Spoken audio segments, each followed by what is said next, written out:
Deep in the ancient pines of Blackwater National Forest, Park Ranger Michael Coleman surveyed the charred aftermath of the worst wildfire in decades. But there, standing untouched in a perfect circle of green, was something impossible. A wooden church, its white paint gleaming as if freshly applied. No records mentioned any structure in this remote quadrant. The brass bell in the tower shone in the afternoon light. Inside, pristine pews faced an altar where candles still released thin wisps of smoke. On the lectern lay a leather-bound journal, its pages filled with familiar names, rangers reported missing over the past 30 years. Each entry was dated after their disappearances. What dark secret had this church protected for decades? What force had spared it from the inferno that consumed everything else? Before we jump back in, tell us where you're tuning in from. And if this story touches you, make sure you're subscribed, because tomorrow I've saved something extra special for you. The morning sun filtered through the pines as Michael Coleman's boots crunched over the gravel driveway leading to his cabin. The old ranger station had been his home for 25 years now, its weathered logs and tin roof more familiar than any modern apartment could ever be. He removed his wide-brimmed hat and hung it on the rack beside the door, where it joined decades of its predecessors, each more faded than the last. On the small oak table by his recliner sat a framed photograph, yellowed with age. A young Michael stood proudly in his first uniform beside Chief Ranger Tom Blackwood, the man who taught him everything about Blackwater Forest. Tom's arm was draped around Michael's shoulders, both men smiling broadly beneath the headquarters sign. That was 2 months before Tom vanished without a trace during a routine patrol. Michael's fingers traced the carved wooden box beside the photo. Inside lay Tom's compass, given to him by the search party leader after they'd abandoned hope. Its needle still swung true, unlike the fancy GPS units the new Rangers carried these days. The worn brass case bore the inscription, "Not all who wander are lost, TB." He flipped open the compass, its familiar weight comforting in his palm. For 20 years, he'd carried it on every patrol, a talisman against the forest's deeper mysteries. Some nights, alone in the woods, he could swear the needle pointed somewhere it shouldn't, not to magnetic north, but towards some other point deep in the uncharted quadrants where the topographical lines bunched too close together. The radio on his kitchen counter crackled to life. "Station 6 to Coleman, come in over." Michael sighed and picked up the handset. "Coleman here." "Go ahead, 6. Director wants to see you at 800 tomorrow. Something about the Eastern Quadrant survey. Over. Copy that. I'll be there." The new director, Catherine Winters, had been appointed last spring. 40 years his junior, with 3 advanced degrees and 0 field experience. She spoke of the forest like it was a spreadsheet, resources, assets, statistical anomalies. He'd tried explaining once that Blackwater had moods, secrets, ways of hiding things it didn't want found. She'd smiled, that tight, patronizing smile, reserved for old-timers nearing retirement. Michael opened his refrigerator and pulled out a beer, then thought better of it and reached for a water bottle instead.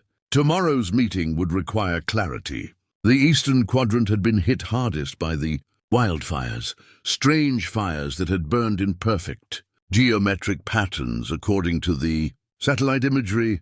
He walked to the small second bedroom he'd converted to an office. The wall was covered with maps of Blackwater, official Park Service maps layered with his own annotations from decades of patrols. Red pins marked spots where hikers had gone missing, blue pins for unexplained phenomena, wildlife migrations that defied pattern, unexplained sounds, compass anomalies. Green pins for what he called thin spots, places where the forest felt different, where time seemed to stretch or compress. Michael's phone buzzed with a text message. "Dad, are you coming for my birthday next week? Let me know." Sarah, his daughter, living her city life 4 hours away, a stranger who shared his DNA but not his understanding. How could he explain that he couldn't leave the forest right now? That something was happening in the burn zones. She'd stopped trying to understand his dedication years ago, after her mother left them both. He typed back, "Planning to. We'll confirm soon." A lie wrapped in good intentions. Sarah's birthday would likely find him deep in the Eastern Quadrant. Michael pulled out his old canvas backpack from the closet and began methodically packing. Compass, first aid kit, 3 days of provisions, water purification tablets, extra socks, thermal blanket, headlamp, batteries, notebook, pencils, topographical maps, flares. The ritual of preparation calmed him, each item a link in a chain of survival forged through experience. From the bottom drawer of his desk, he retrieved his father's hunting knife, its antler handle smooth from generations of use. The steel had been retempered countless times, yet it still held an edge that could slice paper. Some things improved with age and care, a concept the new administration failed to grasp about their human resources. As darkness fell, Michael stepped onto his porch and looked toward the eastern horizon. Even from 30 miles away, he could see the faint orange glow of smoldering hotspots in the burn zone.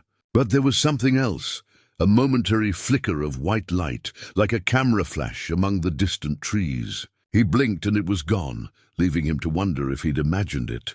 The stars emerged overhead, ancient and patient. Tomorrow he would begin his journey into the burned forest, following procedures, filing reports, checking the right boxes. But beneath that official mission lay the real purpose, to understand why the fire had burned as it did, why his dreams had been filled with ringing bells for weeks, and why Tom Blackwood's compass, sitting on his bedside table, had begun spinning in slow, deliberate circles when pointed east.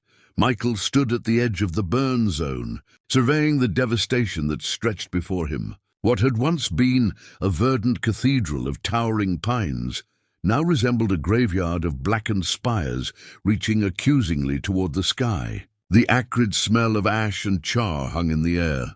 Catching in his throat, despite the bandana tied across his face, he pulled his grandfather's fire steel from his pocket, a simple metal rod worn smooth from generations of use. Fire had taken this forest, and now he would use fire's tools to navigate its aftermath. The steel caught the morning light as he held it up, remembering his grandfather's words, "Fire destroys, but it also reveals," kneeling beside a fallen log. Michael scraped the steel against a rock, producing bright sparks that illuminated the ground around him. The sparks revealed something unusual. The ash beneath his boots wasn't distributed randomly. It formed patterns, concentric circles radiating outward from an unknown center point. "Control to Coleman, radio check," crackled his handset. "Coleman here. Reception's weak, but I copy. I'm at the perimeter of Sector 14B. Status report? Entering the burn zone now. Unusual ash patterns noted. Will document and continue east. Copy that. Remember protocol. No detours, stick to the survey grid." "Director's orders." Michael clipped the radio back to his belt and pulled out his notebook, sketching the circular patterns quickly before continuing forward. His boots left deep impressions in the ash as he walked, the only human tracks for miles. Hours passed as he methodically worked his way eastward, taking photographs and soil samples as required. The devastation was absolute in some areas, the heat so intense it had melted rock. Yet in other spots, inexplicable islands of green remained, single trees or small clusters completely untouched, standing defiantly amid the charcoal landscape. As afternoon waned, Michael came upon a stream that wasn't on any of his maps. The water ran clear and cold between banks lined with river stones that showed no sign of fire damage. He checked his compass, which spun lazily for several seconds before settling on a direction that couldn't possibly be north. He knelt and dipped his hand in the water, surprised by its icy temperature. No stream should be this cold after days of summer heat. Cupping his hands, he brought the water to his lips. It tasted of minerals he couldn't identify, with an afterbite like electricity on his tongue. Following the stream seemed the logical choice, despite headquarters' instructions to maintain his grid pattern. Water meant life, and the stream led eastward, deeper into the burn zone. Michael marked his location in his notebook and began tracking alongside the water. The sun hung low when he decided to make camp. He chose a small clearing beside the stream, beneath one of the mysteriously unburned trees. As he unrolled his sleeping bag, he noticed something odd about the ground. No insects scurried in the soil, no birds called overhead. The forest was silent in a way that pressed against his eardrums. After a sparse dinner of jerky and dried fruit, Michael sat back against his pack and watched darkness fall. Without the forest canopy, the stars emerged with unusual brightness, casting enough light to see by. He pulled out his notebook to record his observations, but found himself sketching instead, drawing the circular ash patterns, the untouched trees, the unexpected stream. Sleep came fitfully. His dreams were fractured by the sound of bells, sometimes distant, sometimes so close they seemed to ring inside his skull. He dreamed of walking through the forest as it had been. Before the fire, following a deer trail that spiraled inward towards some unseen center, he awoke before dawn to find the ground around his campsite circled with animal tracks, wolf prints that approached from all directions but never crossed an invisible boundary around where he slept. Michael photographed them quickly before the morning light could soften their edges. As he packed up camp, he noticed a shift in the air. The ashen smell had faded, replaced by the scent of pine and something else, incense. He shouldered his pack and continued following the stream eastward. By mid-morning, the terrain began to change. The burn zone thinned, giving way to an impossible sight, a perfect circle of unburned forest, perhaps a quarter-mile in diameter. From its center rose a white spire, catching the sunlight like a beacon. Michael raised his binoculars, adjusting the focus with unsteady hands. A church. A white wooden church with a bell tower, standing untouched in a sea of destruction. It shouldn't be there. It couldn't be there. But it was, and somehow Michael knew he had been walking toward it all his life. Michael approached the church with the caution of a man who had seen too many anomalies in his years of service. The structure stood impossibly pristine. White clapboard siding without a trace of weathering, stained glass windows intact and gleaming, a small brass bell visible in the open tower. No debris surrounded it, no footpaths led to it, as though it had been placed there fully formed rather than built. As he circled the perimeter, maintaining a respectful distance, his radio emitted a high-pitched squeal. He switched it off, the silence that followed somehow heavier than before. His watch had stopped at 10:17, though whether morning or evening he couldn't be sure. The sun's position suggested noon, but shadows fell at odd angles around the church, as though light bent differently here, 20 feet from the front steps. Hanging from a low branch of a pine tree, Michael spotted a small leather journal. The tree itself was unusual. Its bark spiraled clockwise up the trunk, its needles a shade too blue to be natural. He approached carefully, noting that the ground beneath his feet transitioned from ash to healthy soil to lush grass as he neared.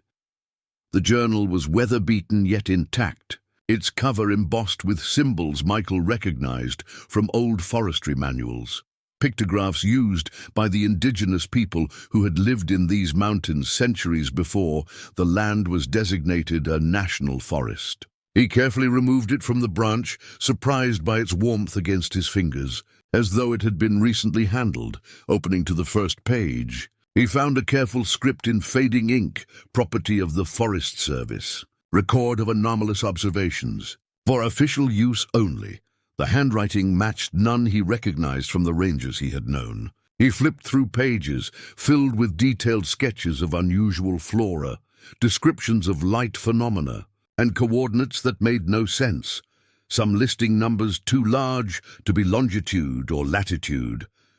The final entry, dated just 3 weeks ago, contained only a single line: "The congregation gathers at midnight. The door opens. What comes through is not what was invited." Michael closed the journal and slipped it into his breast pocket, where it seemed to pulse with a subtle heat against his chest. The church beckoned, its red door slightly ajar despite the complete absence of wind. As a ranger, his duty was to document and report. As a man who had spent decades learning the forest's secrets, his instinct was to understand. He approached the church steps, noting how the temperature dropped with each foot of proximity. By the time he reached the door, his breath clouded before him, though the day was warm. A series of symbols had been carved into the door frame, similar to those on the journal, but more complex, interlocking in ways that seemed to shift when viewed peripherally. The brass doorknob turned easily under his hand. Michael drew his flashlight, though it seemed unnecessary. Light streamed through the stained glass windows, casting pools of blue and amber across pristine wooden pews. The interior smelled of beeswax and pine, with an underlying note he couldn't identify, something mineral and ancient. The layout was simple: 2 rows of pews facing an altar of polished stone. Upon the altar sat a single candle, its flame burning steadily despite the draught from the open door. Behind it hung a tapestry depicting a forest scene, with figures gathering around a central tree, their features indistinct, but their postures suggesting reverence, or perhaps fear. Michael moved down the central aisle, hyper-aware of each creak of the floorboards beneath his boots. His camera came out automatically, professional habits taking over as he documented the impossible. Each photograph he took made the display screen flicker, the images blurring as though reluctant to be captured. At the altar, he found a small brass plaque inscribed with names and dates, rangers who had served in Blackwater, including those who had gone missing. Tom Blackwood's name was there, but the date listed after his name was next month. Not 20 years ago when he'd disappeared. As Michael leaned closer to examine this impossibility, the candle flame surged upward, illuminating something on the altar he hadn't noticed before: a leather-bound book, far older and larger than the journal he'd found outside. Its pages were open to entries written in different hands, some in ink he recognized as standard issue for Forest Service personnel, others in substances darker and less uniform.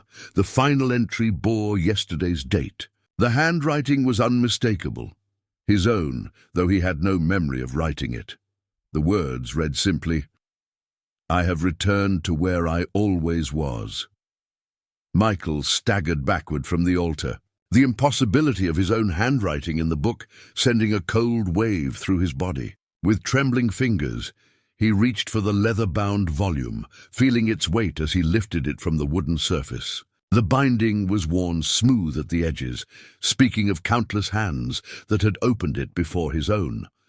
The first pages contained precise drawings of the church from multiple angles, dated 1879, signed by Ranger First Class Ephraim Blackwood. The surname jolted Michael, Blackwood, like his missing mentor Tom. He turned the pages carefully, finding entries from different rangers spanning decades, each documenting strange occurrences in the forest. From his breast pocket, Michael pulled the Silver Ranger whistle that had been given to him on his first day of service. The small instrument had never left his person in 25 years, its 3-note emergency pattern drilled into muscle memory. The whistle's surface caught the colored light streaming through stained glass, revealing tiny engravings along its barrel that he'd never noticed before, the same symbols that adorned the doorframe and journal. He raised it to his lips, hesitated, then lowered it again. Something told him that sound here might attract attention he wasn't prepared to face. Instead, he returned to the book. Flipping to the entries from the 1990s, there it was, Tom Blackwood's distinctive slanted script. May 14th, 1996, found the church again after 3 attempts. It moves, or perhaps the forest moves around it. The congregation knows I've been watching. They've offered me a place among them. They say I have the bloodline for it.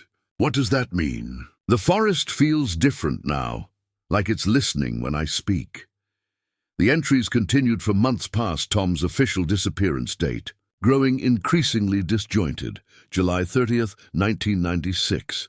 Time works differently here. I've been attending the midnight services for what feels like weeks, but my watch says it's only been hours. They sing in a language that I shouldn't understand but do. The door behind the altar leads down. They want me to descend. August 17th, 1996. The things beneath the church are not human, though they wear human forms when they choose to. They feed on something they call temporal essence. They've shown me how to extract it. God forgive me, I've helped them. The final entry from Tom sent ice through Michael's veins. September 3rd, 1996. Michael Coleman will come someday. He has the sight like all Blackwoods. Yes, he'll find this place when the time is right. I've seen him in the patterns, though he doesn't know yet. My blood and his connected through more than friendship. The forest has chosen its guardians carefully. I'll wait. Time means nothing here anyway. Michael closed the book with shaking hands, his mind racing. Tom had known something about him, about his future, about some connection between them he'd never revealed. And he'd written it decades ago, yet somehow known Michael would read it. A soft sound drew his attention to the far corner of the church, a metallic rolling, like a coin spinning on its edge. In the shadows beneath the last pew lay a circular object that caught the light as it rotated. Michael approached cautiously and knelt to examine it. A ranger badge, but unlike any he'd seen before. The metal was neither silver nor brass, but something with an almost iridescent quality that shifted between colors as he turned it. The Forest Service emblem at its center was surrounded by the same symbols he'd seen throughout the church. When he picked it up, it hummed faintly against his palm. Michael pocketed the strange badge and returned to the altar, his instincts warring between professional obligation to document everything and primal urge to flee. The candle flame danced higher as he approached, casting his shadow long and distorted against the tapestry. As daylight began to fade outside, the stained glass glowed with an inner light that seemed independent of the sun. The colored patterns on the floor shifted, forming new configurations that pulled his gaze toward the rear of the altar, where a small wooden door had appeared, or perhaps had always been there. Unnoticed until now, the door was carved with a single symbol, a tree with roots that transformed into a human hand. A brass handle in the shape of a bell invited his touch. Michael reached for his radio to call in his discovery, forgetting momentarily that it had malfunctioned. When he flipped the switch instead of static, he heard a chorus of whispered voices emanating from the speaker. "Open the door, Michael. We've been waiting for you since before you were born." Behind him, the church's front door swung closed with a decisive click. The candle flame stretched impossibly tall, illuminating the small wooden door behind the altar with unnatural clarity. The choice was being made for him. Night fell with unnatural swiftness, darkness seeping through the stained glass like ink through paper. The candle on the altar provided the only illumination now, its flame perfectly still, despite the chill that permeated the church. Michael tried the front door, finding it immovable, as though it had become part of the wall itself. With resignation, he unclipped the small tactical flashlight from his belt. The aluminum housing had been a gift from his daughter 5 birthdays ago, engraved with his initials and the simple message, "Find your way back." He'd replaced the batteries religiously every month, never needing it for more than routine tasks. Now, as he clicked it on, the beam seemed feeble against the consuming darkness. "Headquarters, this is Coleman." He tried again on his radio, voice steady despite his racing pulse. "I'm in an uncharted structure in Sector 15E, requesting immediate backup and consultation." The radio crackled. But instead of the dispatcher's voice, a chorus of whispers emerged from the static. "The door waits. Beneath. Beneath. Midnight approaches." Michael checked his watch again, still frozen at 10:17. The angle of shadows from his flashlight suggested the true time was much later. With few options remaining, he approached the small wooden door behind the altar, studying the carved symbol of the tree with human hand roots. "This is Ranger Michael Coleman, USFS," he announced to the empty church, protocol providing thin comfort. "I'm documenting an unauthorized structure and evidence of possible historical significance." His voice echoed briefly, then seemed to be absorbed by the walls. The silence that followed felt expectant, as though the building itself were holding its breath. Michael removed his digital camera from his pack, attempting once more to photograph the altar, the book, the door. The screen displayed only streaks of light, digital artifacts corrupting each image. With a frustrated sigh, he returned it to his pack and withdrew his field notebook instead. The sketches he made felt inadequate, two-dimensional representations of objects that seemed to exist in more dimensions than he could perceive. When midnight approached, by his estimation, not by any functioning timepiece, the candle flame began to pulse rhythmically like a heartbeat. From beneath the door, a pale blue light seeped into the church. Michael placed his hand on the brass handle, surprised to find it warm to the touch. It turned without resistance, revealing a narrow stone staircase spiraling downward. The source of the blue light remained invisible, yet it illuminated each step with perfect clarity. Before descending, Michael pulled the strange, color-shifting ranger badge from his pocket and pinned it beside his official one. An inexplicable intuition told him it might offer some form of protection in whatever waited below. The staircase curved tightly, forcing him to descend sideways, one hand tracing the damp stone wall. The temperature dropped with each step until his breath clouded before him. 27 steps down, he counted instinctively. The staircase opened into a small antechamber carved from the bedrock. In the center of the chamber stood a pedestal, and upon it rested an old transistor radio, its bakelite case yellowed with age. The dial glowed blue without any apparent power source, its needle sweeping rhythmically across frequencies. Michael approached it cautiously, noting the Forest Service property tag affixed to its base, dated 1964. As he drew near, voices emerged from the speaker, fragments of Ranger communications from across decades. He recognized protocols that had been discontinued before his time, call signs of stations long abandoned. Then suddenly his own voice cut through the others. "This is Coleman. I found something at the eastern perimeter. I'm going to investigate." A chill ran up his spine. He'd made no such transmission. At least, not yet. The radio's dial stopped moving, settling on a frequency marked only with a symbol matching the door carving. A new voice emerged, Tom Blackwood's, unmistakable even through the static. "Michael, if you're hearing this, you've found the church. Don't trust what they tell you about the congregation. It's not what they claimed. The forest doesn't need guardians, it needs to be guarded against. Find the map room. Learn what I couldn't tell you before they took me. Your compass will guide you, but only if you—" The transmission cut abruptly as a low rumbling shook the chamber, dust and small stones pattering from the ceiling. The blue light intensified, pulsing now with urgency. From deeper in the tunnel network came the sound of movement, many feet moving in perfect synchronization. The radio hissed once more, a single phrase emerging clearly before it went silent. "They're coming. They know you're here." Michael grabbed the radio, tucking it into his pack as the rumbling intensified.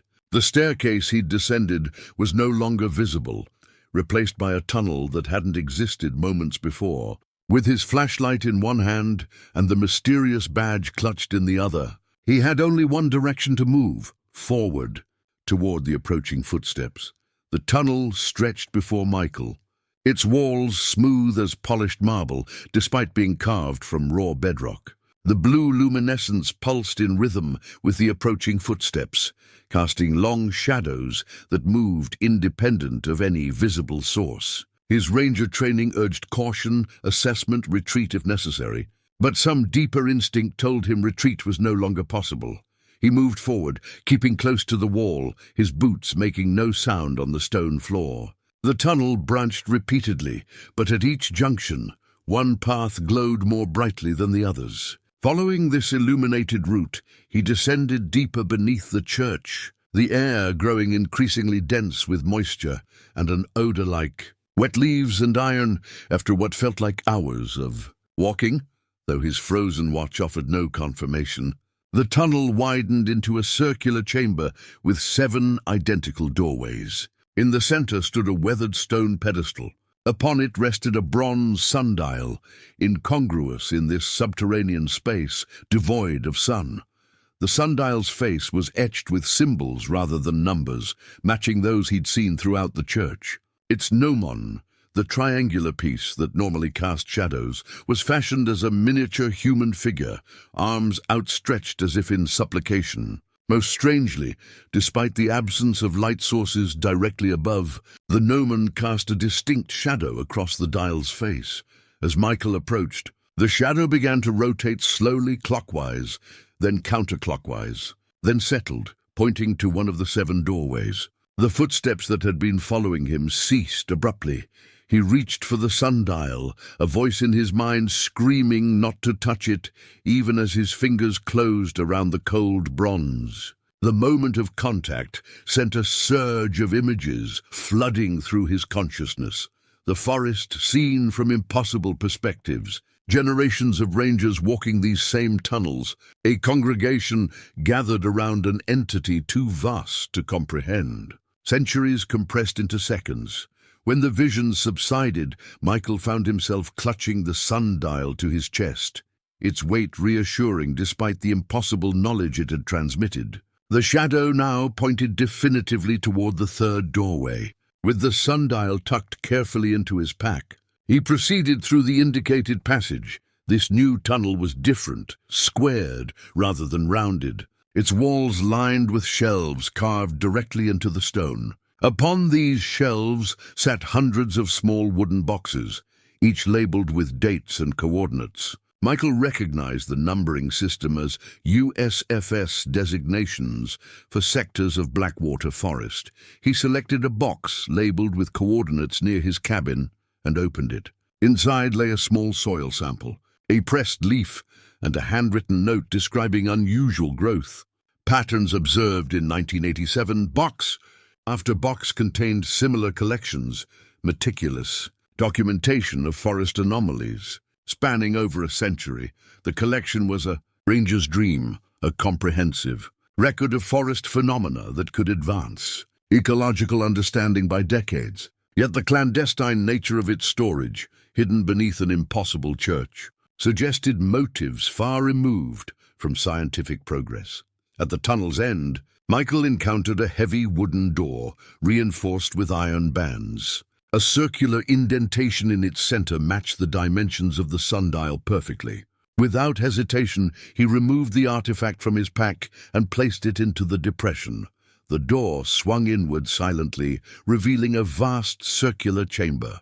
Unlike the rough-hewn tunnels, this space had been finished with precision. Polished floors, domed ceiling painted with astronomical charts, walls lined with maps of Blackwater Forest from every era. A massive table occupied the center, upon which lay a 3-dimensional topographical representation of the forest, accurate down to individual landmarks. Michael approached the table, noting with unease that a small white model of the church had been placed exactly where he'd found it that morning. Tiny figurines were positioned throughout the model, one at the church, others at ranger stations, some deep in unmarked forest sectors. One figurine, he realized with a chill, stood precisely where his cabin was located. As he studied the model, blue lines began to appear across its surface, connections forming between figurines, between landmarks, creating a web of relationships he couldn't decipher. The lines converged at the church, pulsing with the same rhythm as the light that had guided him underground. From hidden speakers, or perhaps from the walls themselves, came a chorus of voices chanting in a language that seemed to shift between recognizable English and something far older. The chant built in intensity as the blue lines on the model grew brighter, a single voice separated from the chorus, familiar yet distorted. "Michael, you found the map room. Now you understand why the forest needed you, why it called to those with the sight." He turned toward the sound and found Tom Blackwood standing in a doorway that hadn't been there moments before. His mentor looked exactly as he had 20 years ago, not having aged a day. Only his eyes were different. Pupils expanded to consume the iris, reflecting the blue light like mirrors. "Welcome," Tom said, "to the congregation." Michael stared at his mentor, words failing him. Tom Blackwood stood perfectly still, his ranger uniform pristine despite 2 decades in these tunnels. Behind him, shadows shifted as other figures moved in the darkness, their features indistinct but their presence undeniable. "You look confused," Tom said, his voice carrying the same authoritative tone that had guided Michael through his early years of service. That's natural. I felt the same when they brought me here. They, Michael managed, fingers instinctively closing around the flashlight in his pocket. Tom gestured to the map table. The forest has guardians, Michael. Has since before there was a Forest Service, before there was a United States. We're just the most recent in a very long line. Michael took an involuntary step backward. You disappeared. They searched for months. Time works differently here, Tom replied, approaching the map. Where his fingers traced the blue lines, they brightened. What felt like days to me was months up there. What's been 20 years for you has been, he paused, considering, less for me. And more, in ways I can't explain yet. From his pocket, Tom withdrew a small object and placed it on the table. A stone arrowhead, intricately carved from obsidian so dark it seemed to absorb the blue light around it. Its edges remained impossibly sharp, its surface unmarred by the centuries it had clearly weathered. The first Guardians used these, Tom explained. They understood what lived in these woods long before Europeans arrived. They built structures to contain it, to channel it. The church is just the most recent manifestation. The arrowhead began to vibrate subtly against the table's surface. As it moved, it left traces of luminescent material, forming symbols identical to those Michael had seen throughout the church. What exactly are we guarding? Michael asked, careful to maintain distance between himself and his former mentor. Tom's expression darkened. They have many names. The old tribes called them forest spirits. Europeans called them fae or devils. Science might label them interdimensional entities. Names don't matter. What matters is they're powerful, ancient, and hungry. The arrowhead's vibrations intensified, its movement becoming more deliberate as it scratched a complex pattern into the table's surface. Hungry for what? Michael asked, though part of him already knew the answer. Time, Tom said simply. Human time. Experiences, memories, the energy of consciousness itself. They feed on it, shape it, occasionally give it back changed. As if responding to Tom's words, the obsidian arrowhead completed its pattern, a spiral of symbols with a humanoid figure at its center. The blue lines on the map began to converge on the figure, which Michael realized with growing unease resembled himself. That's why they recruited us, Tom continued. Blackwoods have always had a particular quality to our essence. Something about our bloodline makes us ideal guardians. And conduits, Michael frowned. Blackwoods. My name is Coleman. Tom's eyes, those unnaturally dark eyes, fixed on Michael with something between pity and anticipation. Your mother never told you, did she? About her maiden name? About her brother, my father? The world seemed to tilt beneath Michael's feet. We're related. Cousins? Tom nodded. Though the connection goes back much further, our family has served the forest for generations. It's in our blood, literally. The arrowhead rose from the table, hovering inches above the surface. The symbols it had carved began to glow with increasing intensity. I don't understand, Michael said, though the terrible truth was beginning to form in his mind. The binding ritual requires blood from our line, Tom explained, his voice now tinged with regret. Every generation, one of us maintains the seals that keep them contained, controlled. It's not a sacrifice exactly, more a symbiosis. They take some of our time, and in exchange, they protect the forest. From the shadows behind Tom, figures began to emerge, men and women in ranger uniforms spanning different eras. Their eyes the same unnatural black as Tom's.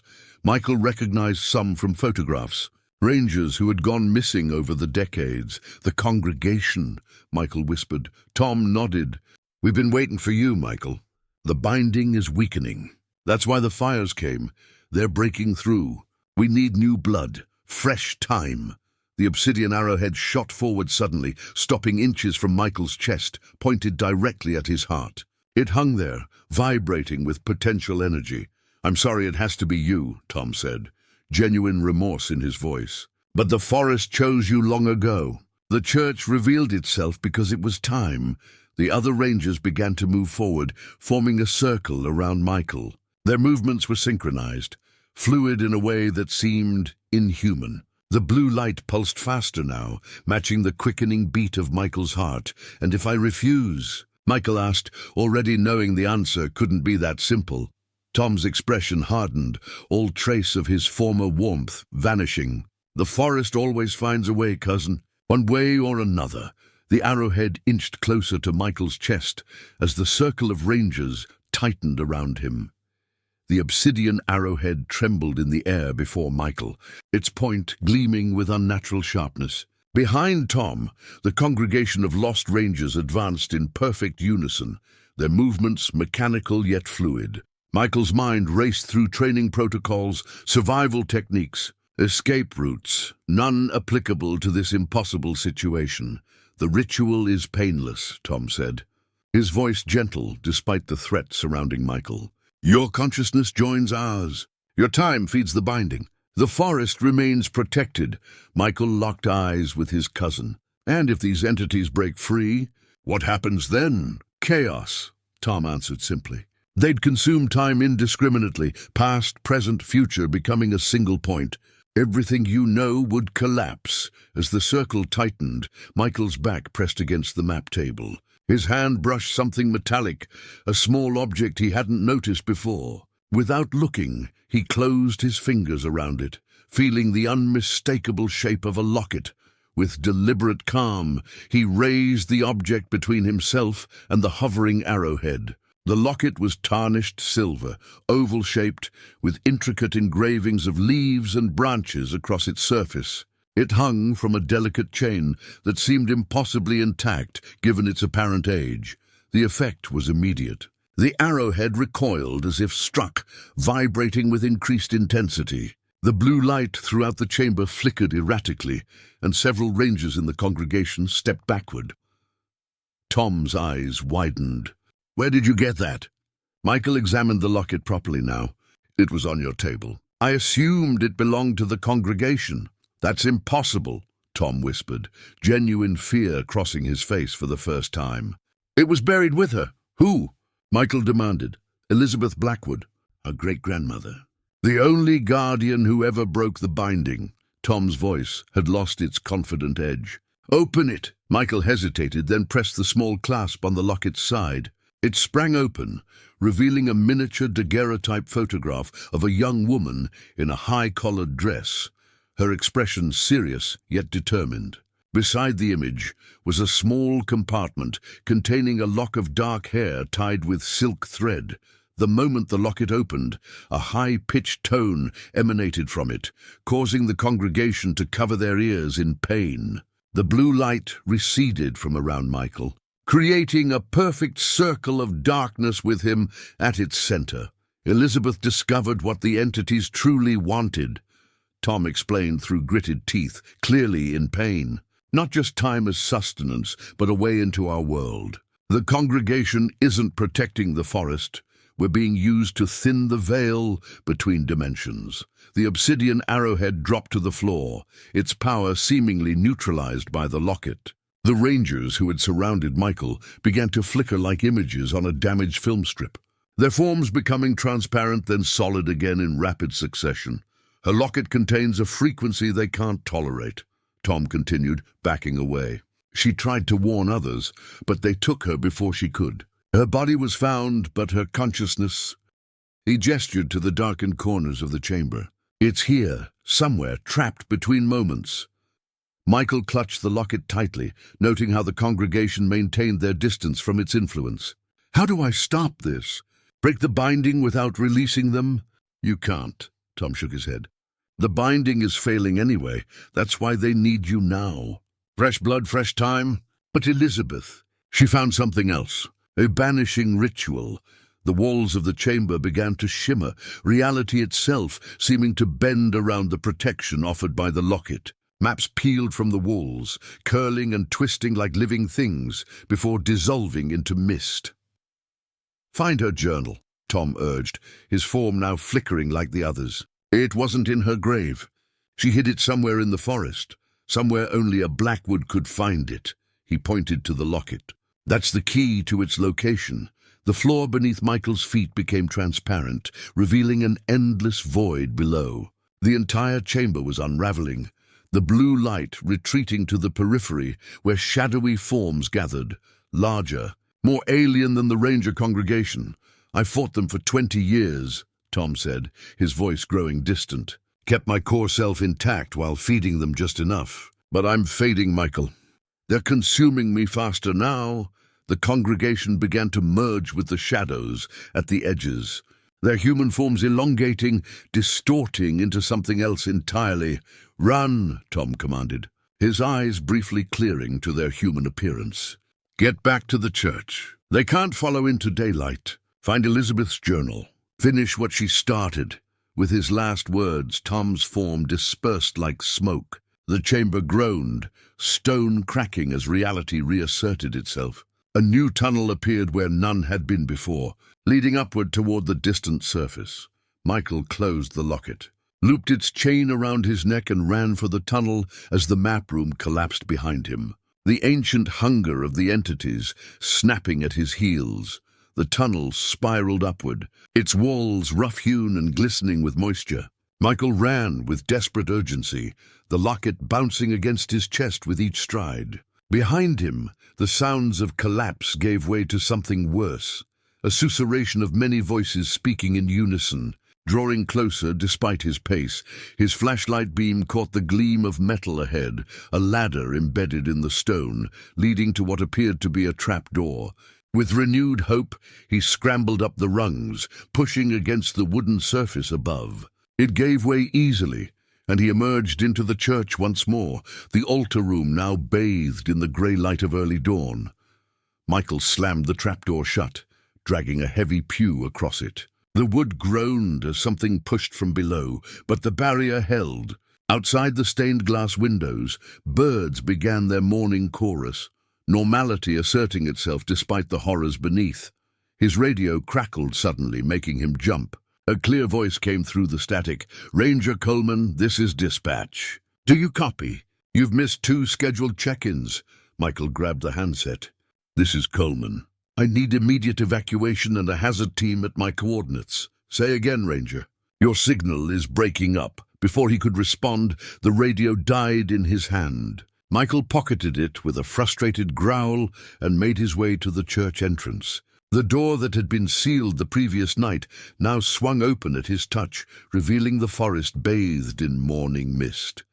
He stepped outside, inhaling deeply. The air tasted clean, free of the mineral tang that permeated the underground chambers. As he moved toward the tree line, something caught his eye, a flash of white among the green undergrowth.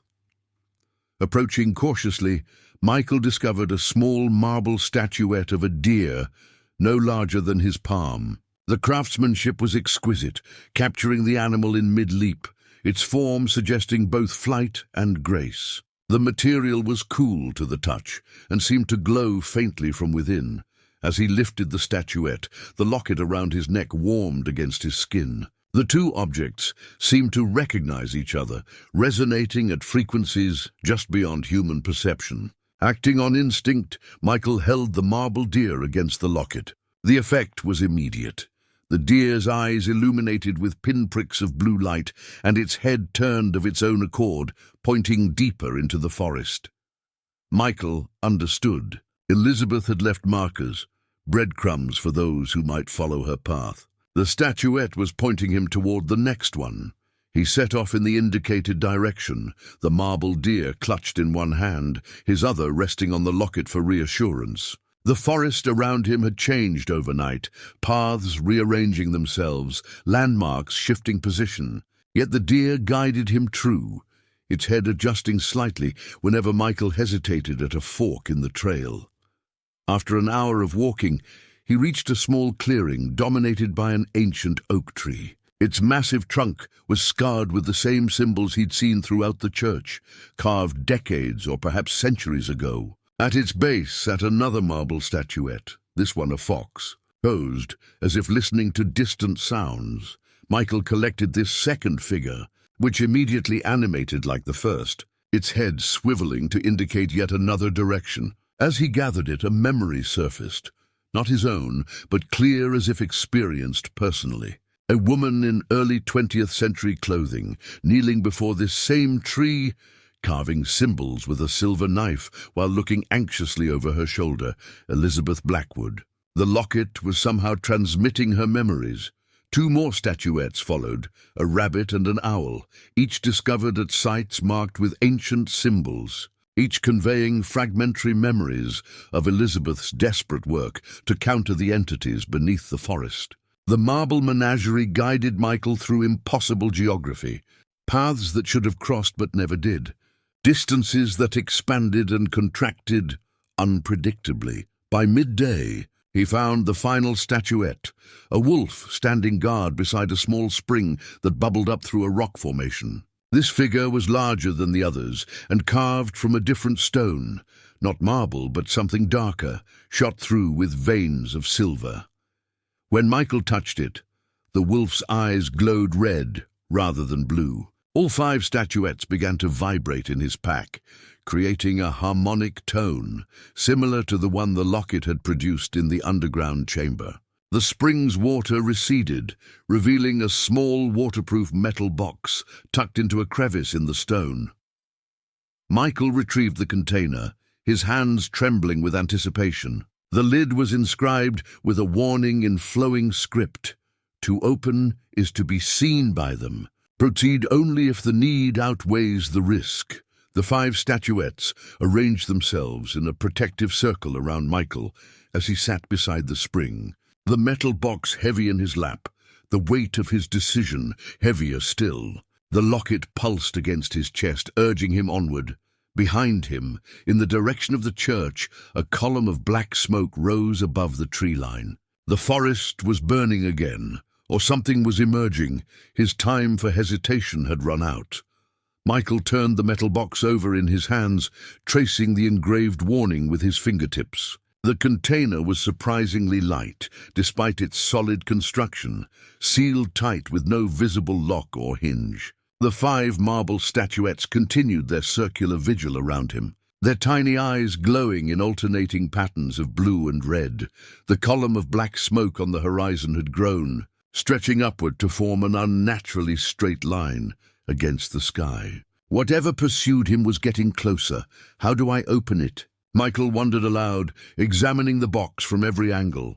In response, the locket against his chest grew warm. Acting on intuition, he pressed it against the box's surface. The metal yielded like softened wax, the locket sinking halfway into it before stopping. When Michael pulled the locket away, a perfect impression remained, creating a keyhole where none had existed before. He placed his palm flat against the impression and felt a sharp sting as the metal extracted a drop of blood. The box hummed briefly, then split open along invisible seams, revealing its contents, a small hand-carved wooden flute nestled in velvet lining. The instrument was deceptively simple, a shepherd's pipe crafted from dark wood polished by decades of handling. 7 finger holes adorned its length, with an 8th hole on the underside. Delicate symbols had been burned into the wood, similar to those in the church, but subtly different. These markings seemed more organic, flowing rather than rigid, as though they spoke of growth instead of containment. As Michael lifted the flute from its casing, the marble statuettes ceased their glow, becoming ordinary figurines once more. A sense of expectation hung in the air, as if the forest itself was holding its breath. The sound of splintering wood echoed through the trees, distant yet unmistakable. The church doors breaking open. They were coming. Michael raised the flute to his lips, uncertain yet compelled. No music education guided him, but his fingers found their positions with uncanny certainty, as though muscle memory from another life directed his movements. He played a simple ascending pattern, 7 notes that seemed to vibrate at the same frequency as the locket. The effect was immediate and astonishing. The air around Michael shimmered, and the forest seemed to shift, not physically but perceptually. Colors intensified, sounds clarified. He could suddenly distinguish individual leaves rustling hundreds of yards away, smell water running beneath the soil, sense the slow, patient growth of trees. His heightened awareness revealed something else. Blue lines of energy running through the forest floor like veins, converging at points where the marble statuettes had been found. The same lines he'd seen on the map table beneath the church. But from this perspective, he could see they formed a pattern, a vast containment circle with the church at its center. A memory that wasn't his own surfaced. Elizabeth standing at this same spring, playing this same flute, watching identical lines of energy respond to her music. Her desperate plan taking shape as she realized what the entities truly were. Not forest spirits or interdimensional beings, but time itself made conscious, hungry, predatory. The notes of the flute changed in Michael's hands, shifting to a minor key that sent ripples through the energy lines. In the distance, an inhuman howl rose from the direction of the church. The sound was fractured, multifaceted, many voices crying out in the same moment across different points in time. Michael felt a presence behind him and turned, still playing. A translucent figure stood among the trees, a woman in early 20th century ranger attire, her face bearing the unmistakable Blackwood features he recognized from his own mirror. Elizabeth. Her lips moved. But instead of sound, Michael received impressions, concepts transferred directly to his consciousness. The flute wasn't a weapon. It was a tuning fork. The entities weren't invaders. They were natural forces perverted by human intervention. The original congregation had attempted to harness time itself, creating the hunger they now struggled to contain. Elizabeth's spectral form pointed toward the black smoke rising from the church, then to the flute, then traced a complex pattern in the air that matched one of the symbols on the instrument's surface. A doorway, not for entry but for exit. A way to return the entities to their natural state, to release the trapped rangers without unleashing chaos. The ghost of his ancestor faded as the forest trembled. Something massive was moving through the trees, following the blue energy lines directly toward the spring. The marble statuettes vibrated in warning, skittering across the ground like frightened animals. Michael pocketed the flute and ran, Elizabeth's knowledge burning in his mind. He needed higher ground, a place where the music could reach all points of the containment circle simultaneously. The fire tower on Blackwater Ridge, the highest point for 30 miles. Behind him, trees bent and broke as something impossible moved through dimensions that shouldn't intersect with our reality. Time rippled visibly in its wake, accelerating and reversing in chaotic patterns. The hunt had begun. The forest blurred around Michael as he ran, his ranger training taking over as he navigated the increasingly unstable terrain. Behind him, reality itself seemed to fracture, trees aging and rejuvenating in rapid cycles, rocks eroding and reforming, seasons flickering across patches of vegetation like a time-lapse film. The entity was bleeding temporal distortion into the physical world as it pursued him. His lungs burned as he pushed himself. Up the steep trail toward Blackwater Ridge, the fire tower had stood. Watch over these woods for nearly a century, its metal framework a skeletal sentinel against wilderness blazes. Now it might serve as his last hope for a solution that wouldn't destroy everything he'd sworn to protect.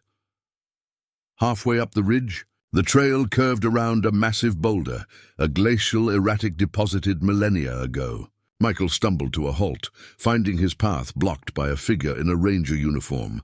Not Tom this time, but a young woman with modern equipment. Her eyes were normal, human. "Michael Coleman?" she asked, her voice steady despite the obvious fear in her expression. "I'm Ranger Sarah Blackwood. Director Winters sent me to find you after you missed check-in." Michael stared at her in shock. "Blackwood? Second year on the job," she confirmed. "They thought a local who knows the terrain might have better luck finding you." She glanced nervously past him at the distortions rippling through the forest below. "What the hell is happening out here?" Before he could respond, the locket against his chest pulsed warmly. Without thinking, Michael pulled it out, holding it toward the young ranger. The photograph inside had changed, the antique image of Elizabeth now replaced with a modern picture of Sarah herself. "That's impossible," Sarah whispered, reaching toward it. "That's my graduation photo from the academy. How did you—" The realization hit Michael like a physical blow. "You're not just a Blackwood. You're Elizabeth's direct descendant." Sarah's hand froze midway to the locket. "My great-great-grandmother. How do you know that name?" A deafening crack echoed through the forest as a massive pine split from crown to root, falling to reveal the entity pursuing them. From this distance, it appeared as a swirling vortex of translucent layers, human figures stretched and compressed across dimensions, their features recognizable yet horrifically distorted. At its center, something darker pulsed with hungry awareness. "Run," Michael ordered, grabbing Sarah's arm. "Up to the fire tower. I'll explain there."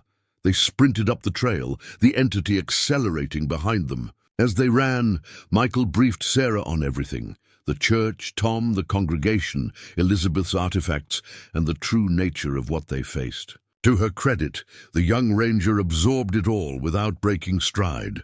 "So these things eat time," she panted as they climbed the metal steps of the fire tower. "And my ancestor found a way to fight them?" "Not fight," Michael corrected, reaching the observation deck. "Release. They're not malevolent by nature. They're a force that was trapped and perverted. The congregation has been feeding them just enough to keep them contained, not realizing they're making the problem worse with each generation." From the tower's height, the full extent of the temporal distortion became visible, a spreading circle of warped reality with the church at its center. The containment was failing spectacularly, decades of suppressed energy releasing at once. Sarah unclipped something from her belt, a standard-issue Ranger's multi-tool, its metal casing worn from frequent use. "This was hers," she said, holding it up. "Elizabeth's, passed down through my family. I never understood why it was so important to keep it with me in the forest. The tool was deceptively ordinary at first glance. Pliers, a knife, screwdrivers, but as Sarah unfolded it fully, Michael saw the unusual modifications. Additional implements had been added, their purposes obscure: a tuning fork, a tiny sundial, a crystal lens. Most notably, a hollow chamber in the handle contained a substance that glowed with the same blue light as the energy lines throughout the forest. "She built this," Sarah explained, her fingers tracing the worn metal. "My grandmother said it was for forest work that doesn't appear in manuals. I always thought it was just family mythology." The multi-tool resonated with the locket and the flute, creating a harmonic frequency that made the air shimmer around them. The marble statuettes in Michael's pack began to glow again, aligning themselves on the tower's railing like sentinels. Below, the entity had reached the base of the tower. Metal groaned as temporal distortions attacked the structure's integrity, accelerating rust in some sections, while reverting others to raw ore. "Play the flute," Sarah said suddenly, her eyes fixed on the containment circle visible from their vantage point. "I know what to do with this." She held up the multi-tool, which had begun to reconfigure itself in her hands, components sliding and interlocking into a new formation. As Michael raised the flute to his lips, the tower shuddered beneath them.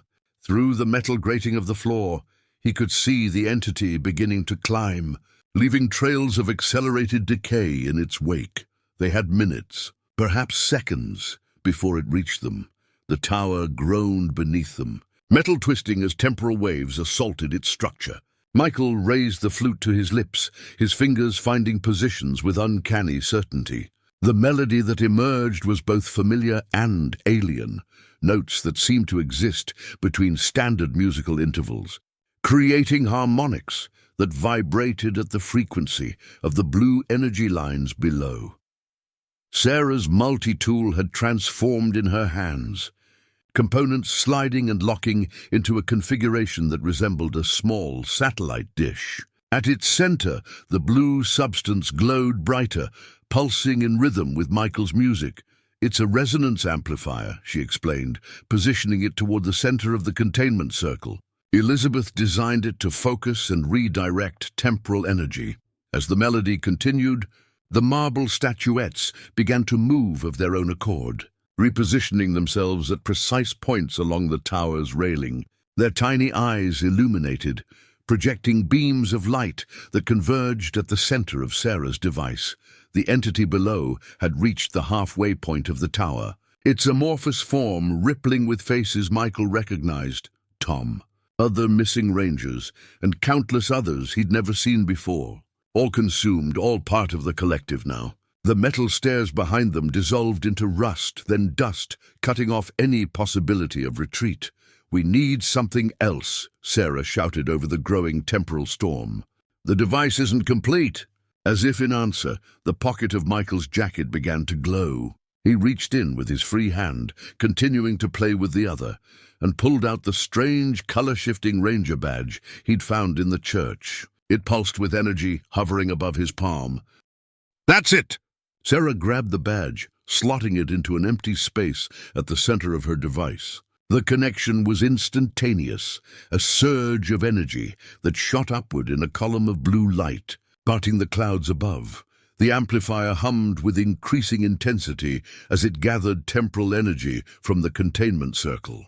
Below, the entity writhed, seeming to sense the threat. It accelerated its ascent, the tower's metal frame aging decades with each point of contact. Michael's music shifted to a new pattern, guided by instinct or perhaps Elizabeth's lingering influence. The notes became more complex, interweaving in patterns that seemed to bend the very air around them. Each sequence corresponded to a different section of the containment circle, slowly unwinding the complex bindings that had trapped the temporal entities for generations. From his pack, something else began to glow, the old transistor radio he'd taken from the underground chamber. It floated out on its own, hovering beside the amplifier. Its dial spun rapidly, finally stopping on the frequency marked with the tree hand symbol. Voices emerged from its speaker, chanting in unison with Michael's melody. "It's the congregation," Sarah realized. "The real congregation, not the corrupted version beneath the church." Through the radio came dozens of voices spanning decades, rangers who had discovered the truth as Elizabeth had, who had worked in secret to prepare for this moment. Their words formed a counter-ritual to the one performed beneath the church, designed not to bind, but to release. The entity reached the platform just as the amplifier reached full power. A tendril of its form lashed out, wrapping around Michael's ankle. Instantly, he felt decades of his life being drained away. Hair whitening, skin wrinkling, vitality fading. Sarah didn't hesitate. She slammed the fully activated amplifier down onto the tendril, creating a feedback loop of temporal energy. The entity recoiled, releasing Michael. The damage remained, his body now decades older than it had been moments before, but the drain had stopped. "Now," Sarah shouted, stabilizing the amplifier as it began to shake violently. Michael played the final sequence, a descending pattern that resolved the complex melody. The 5 statuettes shattered simultaneously, releasing concentrated points of energy that shot toward the amplifier. The combined power erupted in a blinding flash that expanded outward in a perfect circle. Where the wave touched, time normalized. Trees stabilized at their proper age, rocks solidified in their natural state. The very air cleared of distortion. The entity below convulsed, its form separating into thousands of individual streams of light that spiraled upward into the column created by the amplifier. One by one, human forms emerged from the dissolving mass, rangers lost over generations, their temporal essence returning to coherent form. They appeared briefly, nodding in solemn gratitude, before fading from view, not consumed but released, their long service finally ended.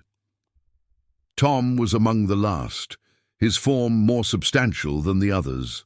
His eyes, clear and human once more, met Michael's with profound relief. "Thank you, cousin," he said, his voice echoing across dimensions. "She was right about you." As Tom faded, the church in the distance collapsed in on itself. The physical structure no longer needed to house the entity. The containment circle dissipated completely, its blue lines fading from the forest floor. The amplifier gave one final pulse, then went dark. The tower, its temporal damage reversed by the release wave, stood solid beneath them once more. Sarah helped Michael to his feet, his aged body struggling with movement that had come easily just minutes before. "It's done," she said. "They're free. We're free," but as the last echoes of the flute's melody faded from the air, Michael wasn't so certain. Something still remained unresolved, a final piece of Elizabeth's plan yet to be revealed. Dawn broke over Blackwater Forest as Michael and Sarah descended the fire tower. Each step was an effort for Michael, his body now bearing the burden of years he hadn't lived. Joints protested, muscles ached, breath came short. The entity's brief touch had aged him decades in seconds. "We need to get you to a hospital," Sarah insisted, supporting his weight as they reached the ground. Michael shook his head. "They can't help with this. It's not natural aging." Their radios crackled simultaneously, both devices suddenly functional again. Director Winter's voice came through clearly. "All Rangers report. We're picking up seismic activity throughout the eastern quadrant. Report locations and status immediately." Sarah raised her handset. "This is Ranger Blackwood. I found Ranger Coleman. We're at Blackwater Ridge Fire Tower." "Thank God," Winters responded. "Stay put. Helicopter extraction in 20 minutes. "Coleman, are you all right?" Michael took the radio. "I'm stable," he answered, avoiding details about his condition. "Director, the anomalous structure I reported, it's gone now. Situation contained." There was a pause before Winters replied, her tone skeptical but professional. "Understood. Full debrief when you're back. Out." As they waited for extraction, Michael examined the now dormant artifacts: the wooden flute, Sarah's transformed multi-tool, the silver locket. Each seemed ordinary now, their supernatural properties dormant or depleted. Only the transistor radio showed signs of lingering energy, its dial occasionally twitching of its own accord. "What happens now?" Sarah asked, staring toward where the church had stood. "We document everything," Michael replied. "Someone needs to know the truth in case it happens again." Sarah nodded toward his aged appearance. "And what about you?" Before he could answer, the radio in his pack emitted a strange tone. Not static, but a deliberate signal. When Michael retrieved it, the device had transformed. The plastic casing had become transparent crystal, revealing intricate clockwork mechanisms that shouldn't exist in a simple transistor radio. At its center pulsed a small reservoir of the same blue energy they had released from the containment circle. "It's a chronometric regulator," Sarah whispered, recognition dawning in her eyes. Elizabeth mentioned it in family stories. "A device that could reset temporal damage." Michael turned the transformed radio over in his hands. New dials and settings had appeared, labeled in the same flowing script as Elizabeth's other artifacts. A small compartment had opened on its side, perfectly sized to hold the wooden flute. She planned for this, Michael realized. She knew someone would be injured in the release. When he inserted the flute into the compartment, the radio's mechanisms began to turn, gears meshing in impossible configurations. A holographic display projected above it, a three-dimensional map of Blackwater Forest with a pulsing red dot marking a specific location. Black Pine Spring, Michael identified. "The source of the river that runs through the eastern quadrant." Sarah checked her watch. "That's 10 minutes from here, but the helicopter will wait," Michael finished. This is more important. They made their way through the recovering forest, now eerily normal after the temporal distortions. Birds had returned, insects buzzed, sunlight filtered through leaves in familiar patterns. Nature reasserting its proper order. Black Pine Spring emerged from a formation of dark rocks, its waters crystal clear and cool. As they approached, the chronometric regulator hummed with increasing intensity, its blue energy pulsing in rhythm with the spring's gentle bubbling. "What now?" Sarah asked. Michael studied the device's display, which had shifted to show a simple instruction: return what was taken. Understanding came without words. He knelt at the spring's edge, submerging the regulator in its waters. The blue energy within the device bled outward, mixing with the spring water, creating swirling patterns that matched the symbols on Elizabeth's artifacts. Time isn't just a dimension, Michael said softly. It's a resource. The entities consumed it. Now we're giving it back. As the last of the blue energy dissipated into the spring, the water began to glow. Ripples spread outward, accelerating until they became a churning vortex. From its center rose a column of light, encompassing Michael completely. Sarah stepped back, shielding her eyes as the light intensified. Within the column, Michael's form blurred, decades of artificial aging reversing as the temporal energy flowed back into him. The process lasted seconds, yet seemed to stretch infinitely, a paradox of time healing itself. When the light faded, Michael stood transformed once more, returned to his proper age, the silver in his hair gone, the lines on his face smoothed. The chronometric regulator had dissolved completely, its purpose fulfilled. He touched his face in wonder, feeling restored vitality in every cell. Elizabeth thought of everything. The distant sound of helicopter rotors broke the moment. Sarah smiled, relieved at his restoration but clearly troubled by a new thought. So it's over?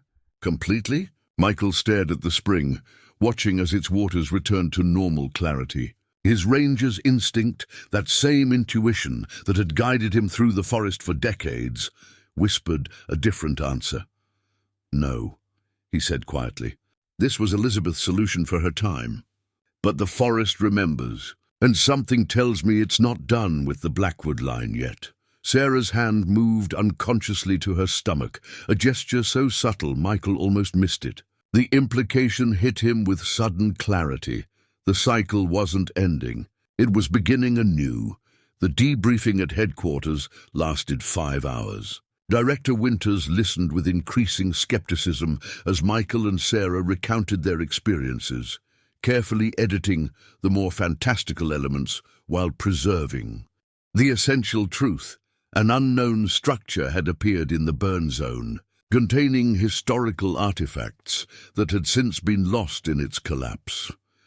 Seismic activity explains the structure's disappearance, Winters concluded, typing notes into her tablet. Likely an old fire watcher's cabin not on our maps, possibly dating back to CCC projects in the 1930s. Michael exchanged glances with Sarah. Let Winters have her rational explanation. Some truths were better left in the forest. You two are on administrative leave, pending medical clearance, the director continued. Coleman, the medical officer, wants additional tests. Your vitals show some anomalies. I feel fine, Michael insisted, which was true. Better than fine, renewed in a way that went beyond physical restoration. After Winters dismissed them, Michael and Sarah lingered in the parking lot beside her truck. The events of the past 2 days hung between them, an experience no one else would ever fully understand. I need to show you something, Sarah said finally, reaching into her pocket. I found it near the spring after you. Changed back. She held out her hand, revealing a small object that gleamed in the afternoon light. A silver acorn pendant, its surface etched with familiar symbols, hung from a delicate chain. Though neither had seen it before, both instantly recognized its significance. Another of Elizabeth's artifacts, perhaps the most personal. May I? Michael asked, holding out his hand. When Sarah placed the pendant in his palm, it immediately grew warm. The sensation was different from the other artifacts, less like energy and more like recognition. As though the pendant itself was alive and aware, Michael closed his fingers around it, and a vision bloomed in his mind. Elizabeth as a young woman, pregnant, standing at Black Pine Spring. She held a similar pendant over the water, whispering words in a language Michael somehow understood, a blessing, a protection, a promise to the child growing within her. The Blackwood legacy passing to a new generation. He opened his hand, returning the pendant to Sarah. It's meant for you, he said softly. For both of you. Sarah's hand moved unconsciously to her stomach, confirming what Michael had suspected. How did you know? I haven't told anyone yet. The forest knows, Michael answered. It's always known. The pendant gleamed with subtle inner light as Sarah placed it around her neck. The moment it settled against her skin, a gentle breeze swept through the parking lot, carrying the scent of pine and something else, a hint of the same mineral tang from the church. What does this mean? Sarah asked, her ranger's practicality warring with newfound awareness of larger mysteries. Am I supposed to, what, become the next guardian? Michael shook his head. Not a guardian. That was the mistake the original congregation made, thinking they needed to control the forest rather than work with it. I think Elizabeth understood that in the end. The pendant isn't a burden. It's a connection. The sun was setting as they spoke, casting long shadows across the headquarters building. From this angle, the shadows aligned perfectly with the surrounding mountains, creating the same pattern Michael had seen in the energy lines. Throughout the forest, a natural version of what the congregation had tried to artificially maintain. I'm putting in for transfer to the eastern quadrant, Michael said. Someone needs to keep watch over where the church stood. Make sure nothing tries to rebuild the containment. Sarah nodded. I'll help. My family owes that much. No, Michael said firmly. Your family has given enough. Elizabeth freed us from a cycle that had lasted generations. Your child deserves a normal life. As if responding to his words, the pendant pulsed once with silver light. Sarah gasped softly, her eyes widening. I think the baby moved. It's too early, but I felt something, Michael smiled. The Blackwood line has always been attuned to the forest. Some connections can't be broken, nor should they be. He reached into his pack and removed his worn topographical map, now marked with the locations where they'd found Elizabeth's artifacts. Unfolding it on the hood of Sarah's truck, he traced lines connecting the sites. The pattern formed a perfect mirror of the constellations visible in the darkening sky above. Elizabeth left breadcrumbs, he said, not just for us, but for generations to come. Your child might someday need to understand their heritage. Sarah studied the map, then folded it carefully and handed it back. Keep it safe. When the time comes, Michael nodded, tucking the map away. I'll be there. As they parted ways, the silver acorn pendant continued its subtle glow against Sarah's collar. In the forest beyond headquarters, a new sapling pushed through the soil where the church had stood. A white pine, its needles unusually blue in the fading light. Beneath its roots, something ancient stirred, neither malevolent nor benign, simply waiting. The forest remembers. The forest endures. The forest renews. And somewhere in the space between heartbeats, Elizabeth Blackwood's legacy continued. 6 months passed. Winter descended on Blackwater Forest, blanketing the burn zone in pristine snow that concealed the scars of both fire and temporal distortion. Michael had settled into his new assignment in the Eastern Quadrant, a solitary posting most rangers avoided for its isolation. For him, it was perfect. A watchful presence over Ground Zero. His cabin stood a mile from where the church had appeared, close enough to monitor yet distant enough to maintain perspective. Each morning he hiked to the site, documenting the accelerated growth of the white pine sapling that now stood 10 feet tall, despite being less than a year old. Each evening he recorded his observations in a leather-bound journal similar to the one he'd found in the church, preserving the truth for whoever might need it in the future. Michael had seen no signs of temporal disturbance since that day on the fire tower.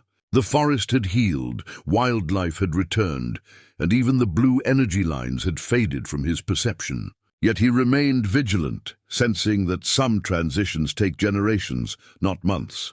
On the winter solstice, the longest night of the year, Michael awoke to an unusual sound outside his cabin. A soft, rhythmic tapping at his window, too deliberate to be a branch in the wind.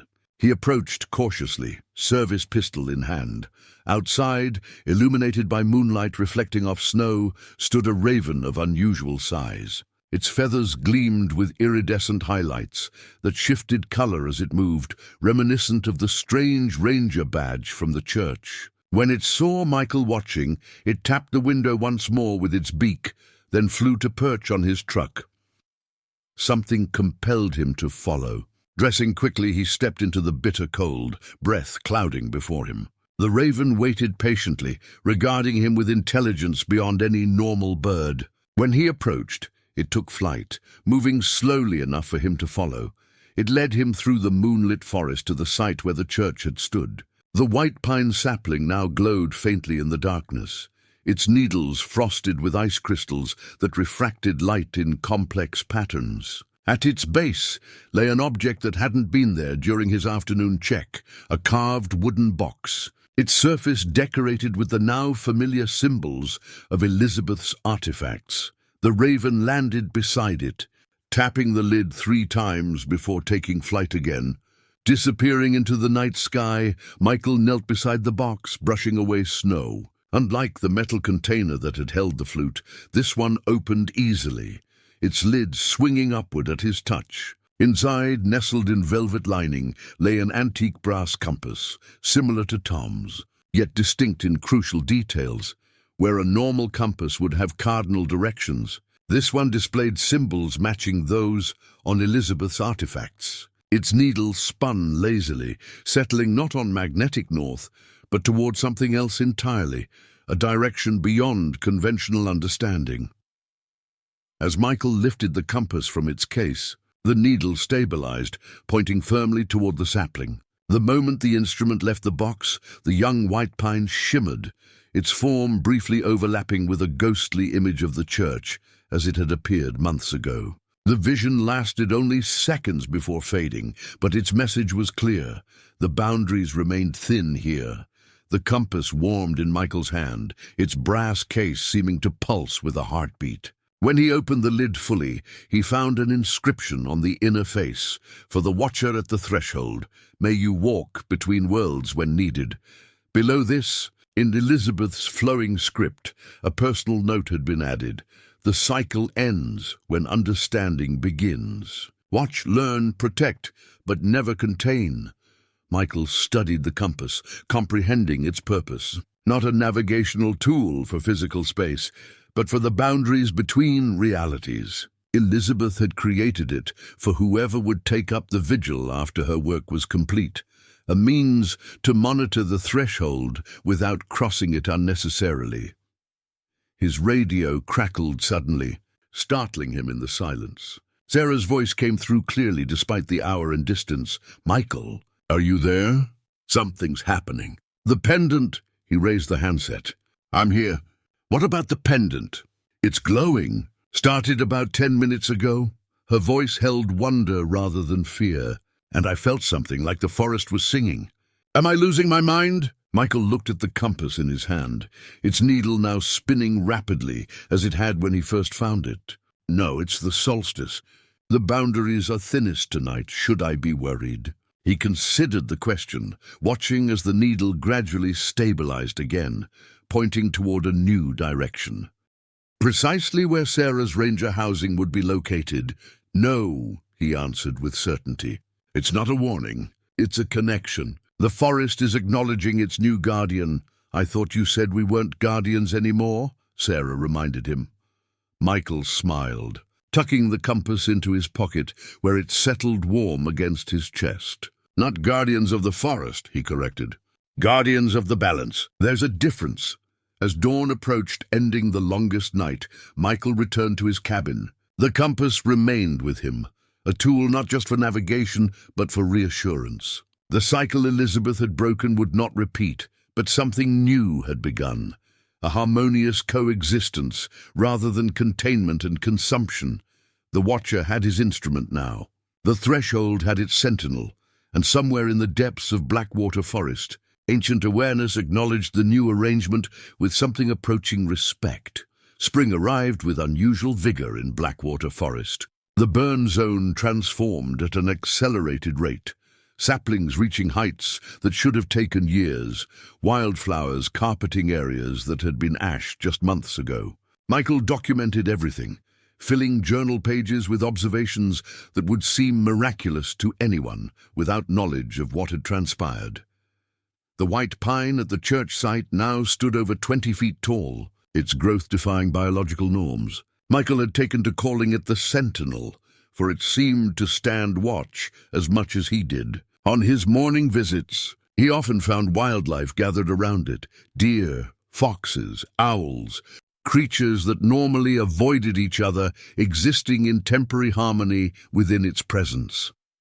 Sarah had given birth in late February, a healthy girl she named Elizabeth, honoring the ancestor whose actions had shaped their lives. Michael had visited them in the hospital, watching with quiet amazement as the silver acorn pendant glowed softly when placed near the infant. Some connections transcended generations. Now, as April showers gave way to May sunshine, Michael received an unexpected message. Director Winters was coming to inspect his outpost. The official reason was a routine evaluation, but he suspected she remained troubled by the inconsistencies in their report. Some administrators couldn't leave mysteries unsolved, even when solving them might prove dangerous. The morning of her visit, Michael woke before dawn to check the sentinel. The compass guided him through the pre-dawn darkness, its needle unwavering despite the lack of visible landmarks. When he reached the site, he found the ground around the tree disturbed. Fresh soil turned over as though something had erupted from beneath. At the tree's base lay a small object that gleamed in his flashlight beam. Michael approached cautiously, compass extended before him. The needle spun wildly as he drew closer, confirming this was no ordinary item.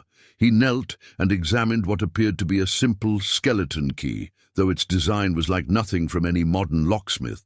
Grafted from a metal that wasn't quite silver or iron, but something with the qualities of both, its elaborate bow formed intricate symbols similar to those on Elizabeth's artifacts. The shaft and bit, rather than being solid, consisted of delicate filigree that somehow maintained structural integrity.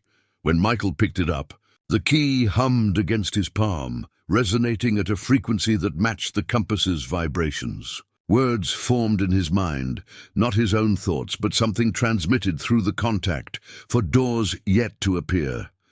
Before he could process this message, the sound of an approaching vehicle reached him. Quickly pocketing both compass and key, Michael headed back toward his cabin. Arriving just as Director Winters' SUV pulled up, she emerged looking exactly as he remembered, crisp uniform, tablet in hand, expression suggesting she'd already found something to criticize. "Coleman, you're up early?" "Standard patrol," he replied, gesturing toward the forest. "Best time to observe wildlife." The inspection proceeded with meticulous attention to protocol. Winters reviewed his logs, examined his equipment, questioned his methodologies. Her focus intensified when she reached the entries about the sentinel pine. "You've documented exceptional growth rates in this specific area," she noted, scrolling through his digital submissions. "Any theories as to why?" Michael offered the explanation he'd prepared. "Soil composition analysis suggests unusual mineral content, possibly exposed by the fire. I've sent samples to the lab." "I'd like to see this tree," Winters decided, closing her tablet with a snap. As they hiked toward the site, Michael felt the key growing warmer in his pocket. The compass, too, seemed to pulse with increased urgency, as though warning of something beyond his perception. By the time they reached the clearing, both artifacts were almost too hot to touch. The sentinel stood as impressive as ever, but something had changed since dawn. A shimmer surrounded it, like heat waves rising from summer asphalt, distorting the air in a perfect circle. "What in God's name?" Winters murmured, approaching the phenomenon with professional curiosity, overwhelming caution. "Director." "Wait," Michael called, but she continued forward, extending her hand toward the distortion. The moment her fingers touched the boundary, reality fractured. The shimmer expanded outward in a sudden pulse, enveloping Winters completely. For an instant, Michael saw not the director, but a translucent overlay of the church as it had once stood. Then both images collapsed inward, leaving nothing but empty air where Winters had been standing. Without hesitation, Michael pulled out both artifacts. The compass needle spun frantically before settling on a direction that seemed to point nowhere, or perhaps everywhere. The key in his other hand grew incandescent, revealing intricate engravings that had been invisible before.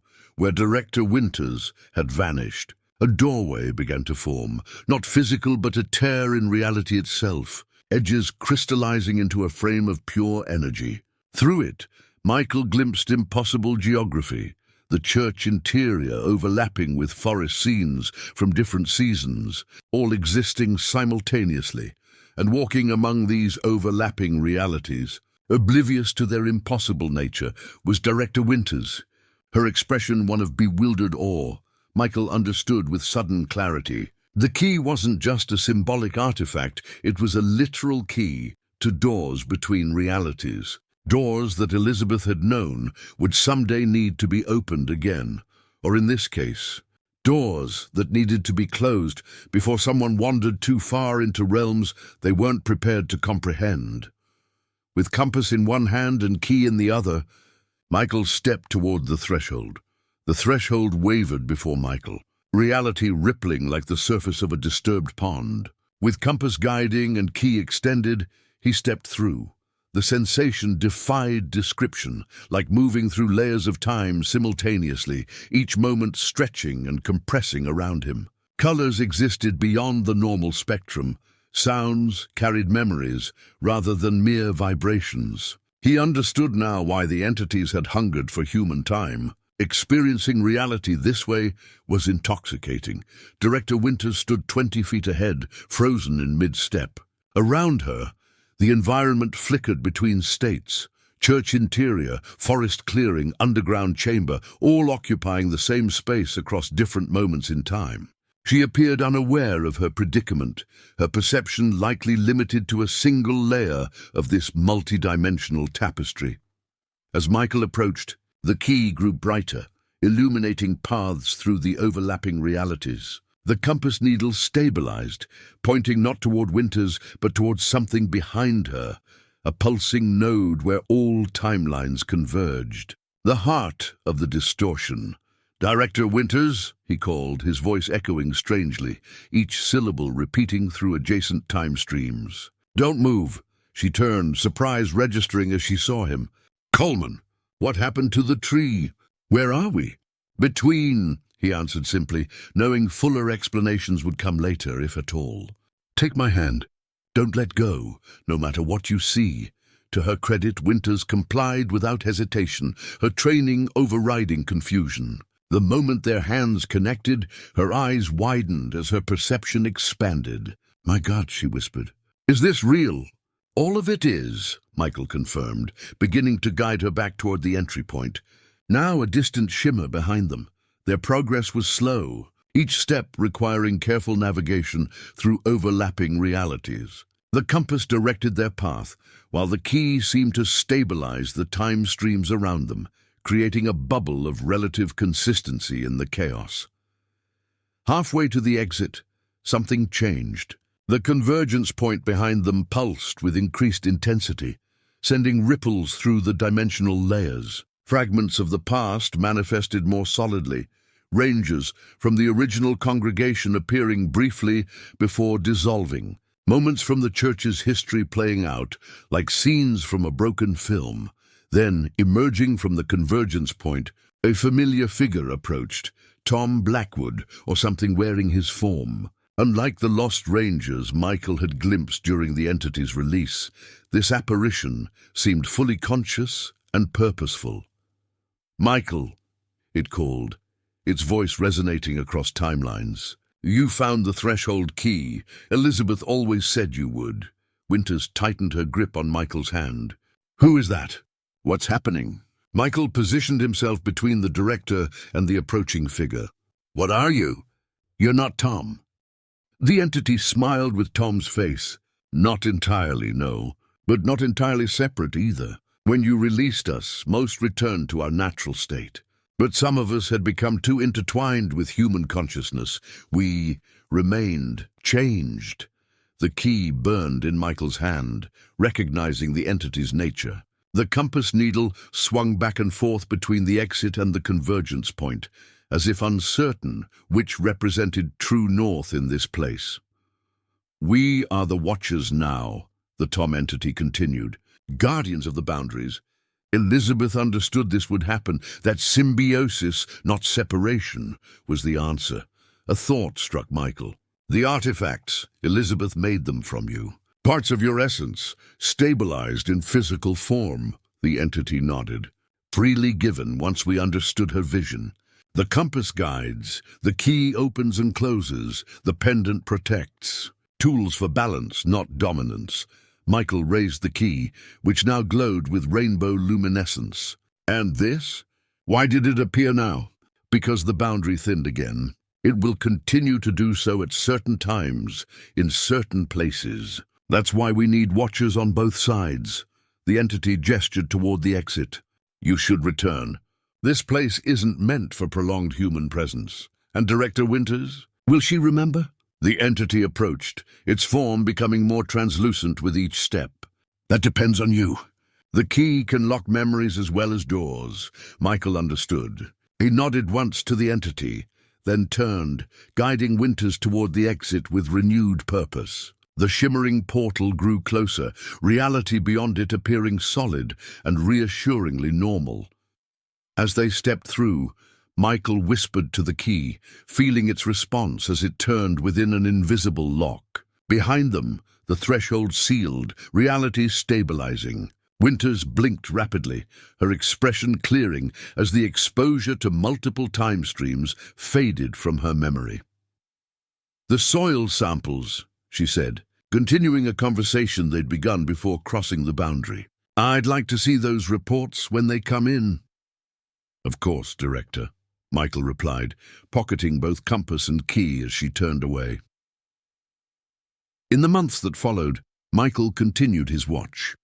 Sarah brought baby Elizabeth to visit occasionally, the silver acorn pendant always glowing faintly in the sentinel pine's presence. The forest healed completely, life returning in abundance, and sometimes, in the quiet hours between dusk and dawn, Michael would sit beneath the sentinel, compass and key resting in his open palms, not using them, merely acknowledging their presence and the responsibility they represented. Across the dimensional boundary, he sensed others doing the same, watchers like himself, maintaining the balance Elizabeth had fought to establish, not guardians of the forest, but guardians of harmony between worlds that were never meant to be entirely separate, nor fully combined. The sentinel pine continued to grow, its roots deep, its branches reaching skyward, a living bridge between Earth and something beyond, just as Michael himself had become.